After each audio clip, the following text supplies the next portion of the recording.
Bonjour, c'est Cali. Aujourd'hui, je vais vous montrer comment simuler une blessure. Vous allez voir, c'est très simple. Avec quelques fards, qu'ils soient homemade ou du commerce, vous allez pouvoir réaliser une blessure assez réaliste. Je vous conseille d'utiliser une petite éponge alvéolée. Cela permettra d'entretenir le côté irrégulier du maquillage. Pour commencer, j'utilise le Cali Tint, qui est une réplique du Benetint, mais que j'ai un petit peu dilué dans l'eau pour avoir un rouge beaucoup plus clair. J'applique ensuite, toujours avec la même éponge, un fard dans les teintes orangées. À présent, à l'aide d'une éponge, je vais fondre un petit peu les alentours de la blessure avec toujours le même fard orangé. Pour continuer à donner du relief, j'utilise à présent un fard jaune avec la petite éponge que je vais lui aussi appliquer tout autour de la blessure. Je rajoute un peu de Cali Tint. À présent, je prends un fard crème correcteur vert et je vais en ajouter un tout petit peu de ci de là, toujours vers les bords extérieurs de la blessure.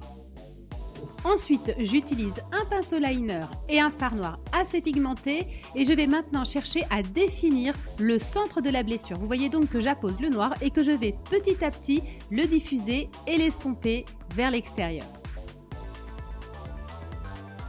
Le but ici est toujours de donner du relief et de la dimension.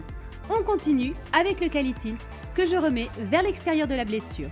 Je rajoute au centre un mélange d'orangé et de jaune. Et de nouveau, me revoici en train de repasser le Cali Tint vers l'extérieur. Au pinceau de précision, je vais venir travailler le centre de la blessure avec un fard marron et ensuite je remets un peu de jaune en son centre. Le but du jeu est d'y aller petit à petit et progressivement pour ajouter cet effet 3D et de l'animation.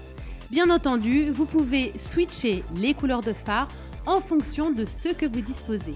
Et voilà, c'est terminé. Comme vous le voyez, c'est plutôt rapide, c'est plutôt facile à réaliser sans avoir spécifiquement besoin de racheter du matériel. Ce tutoriel est aussi bien adapté aux petits qu'aux adultes. N'hésitez pas à partager vos recréations avec le hashtag CaliDIY. Je serai ravie de voir tous vos maquillages spéciaux Halloween. J'espère que ce tutoriel vous a plu. Je vous invite bien entendu, si c'est le cas, à liker la vidéo et à la partager auprès de vos contacts sur les réseaux sociaux.